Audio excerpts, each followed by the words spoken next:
गुरुजी। आज भी एक सवाल लेके आपके पास हम पहुंचे हैं। आज का जो प्रश्न है वो ये है कि अब देखिए हमारे प्रकृति में कितने सारे पशु पक्षी सब कुछ है। हम इंसान, हम मनुष्य भी उसी का ही एक हिस्सा हम माना जाता है। लेकिन बहुत हैरानी, बहुत अजीब बात ये है कि उन लोगों को हम ज्यादातर बीमार होते हुए नहीं देखते हैं। ठीक है, एक्सेप्शन कभी होता है, बट कभी एक उड़ता हुआ पंछी आप देखिए, कोई गाय भैंस को आप विचरण करते हुए देखे, उनमें वो बीमारी आपको लक्षण इतना नहीं दिखता है। लेकिन इंसान में इतना बीमारी क्यों है?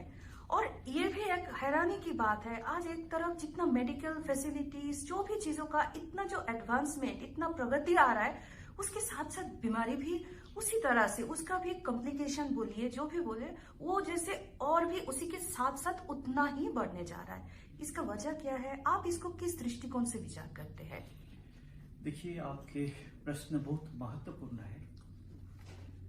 ये जो प्रश्न आपने पूछा, बीमार, बीमा का अर्थ होता है लाइफ, रॉ का अर्थ होता है स्टाइल।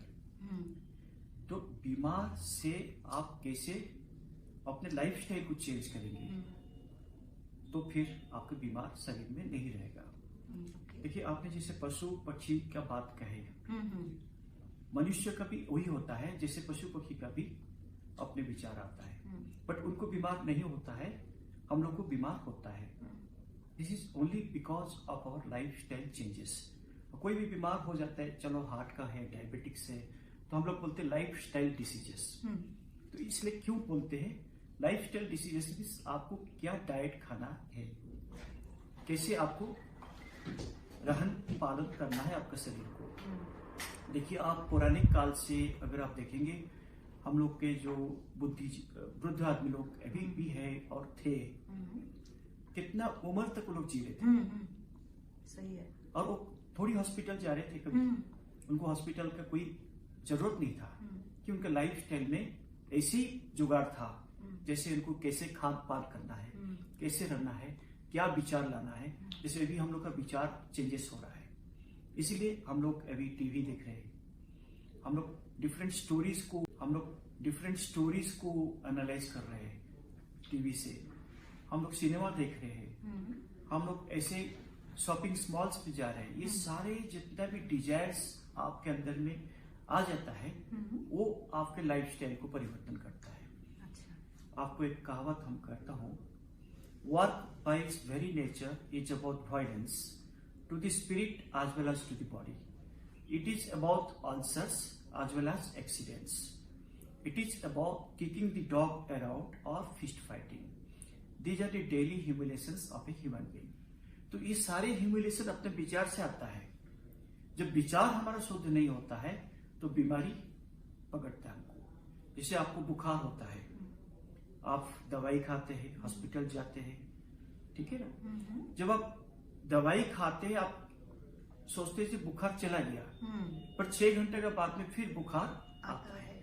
तो हर एक जो डिसीज होता है, ये एक नेचुरल डिसीज बोलते हैं, and it helps in different body parameters. Body को क्या क्या जरूरत है, आप लोग गर्म पानी पीते हैं ताकि बैक्टीरिया मर जाता है, बुखार आता है तो बॉडी का बैक्टीरिया मरता है, पायखाना किसको आता है तो बॉडी साफ होता है। ये सब नेचुरल लॉ के हिसाब से शरीर बना हुआ है। जैसे कुत्ता को बीमारी नहीं है, आपके गाय को, भैंस को बीमारी नहीं है, बट हम लोग जब देखते हैं अपने तरफ से कि हमें बुखार हुआ, इसका शरीर ताप रहा है, तो हम एक इंजेक्शन लगा देते हैं। पर जो ऐसे रास्ते में घूम रहे हैं उसको थोड़ी बीमारी है। ऐसे ही हमारा जो गरीब जनता है, वो जो रास्ते में घूम रहे हैं, खा रहे हैं, मिट्टी खा रहे हैं, कुछ भी कर रहे हैं, वो थोड़ी बीमार आते हैं। उसको जितना आप सोचेंगे इतना बीमारी आएगा। तो अगर बीमार से आप विचार को दूर कर देते हैं तो आपके शरीर में कोई बीमारी नहीं है। विचार से ही बीमार आता है। तो विचार क्या होता है? जैसे हमने बोला, डेली ह्यूमिलेशंस, आपकी वर्क प्रेशर है, घर में प्रेशर है, टीवी देख रही, सारे चीज आपके विचार को आके आपका शरीर को दबा रहा है। अच्छा। और ये जो आप जब शरीर दब रहा है, तो ये बीमार जब आ रहा है, तो ये सारे जो आज के दिन में जो नर्सिंग होम्स हॉस्पिटल्स इतना मात्रा में बढ़ गया है, आदमी भाग रहे हैं शरीर को लेके, ठीक है ना, पर क्या मिलता है आदमी को? ना सुख, ना शांति, ना आनंद। ये सारे विचार के कारण होता है। तो क्या ये बात आपके जो आप जो बोल रहे हैं, इससे क्या ये मतलब पड़ता है कि अगर हमारे आज के दिन में हमारे शरीर और मन इन दोनों का कोई संतुलन नहीं है, बैलेंस नहीं है, सिंक्रोनाइजेशन नहीं है, and that is one of the major reasons, एक बहुत ही महत्वपूर्ण कारण है कि आज हम इतना ज्यादा और इतना जल्दी जो बीमार पड़ रहे हैं।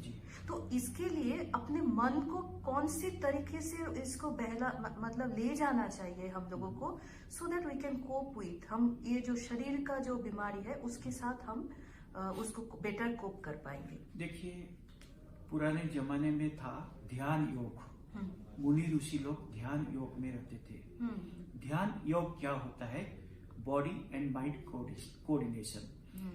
जब आप बॉडी माइंड को कोऑर्डिनेट करते हैं तो आपको जो मिलता है, जो आप जब अंदर आते हैं, अंदर मतलब आपके जो पाकस्थली में आते हैं, तो इसको बोलते हैं प्योर ब्लिस, सच्चित आनंद। तो इसको जब कोऑर्डिनेट करते हैं माइंड, तब वही आनंद ही माइंड में आता है। अच्छा, ठीक है। जैसे आप देखिए समुद्र है, समुद्र का जब आप गहरी में जाएंगे आपको शांत मिलेगा, समुद्र का बाहर आएंगे आपको वेव्स मिलेगा।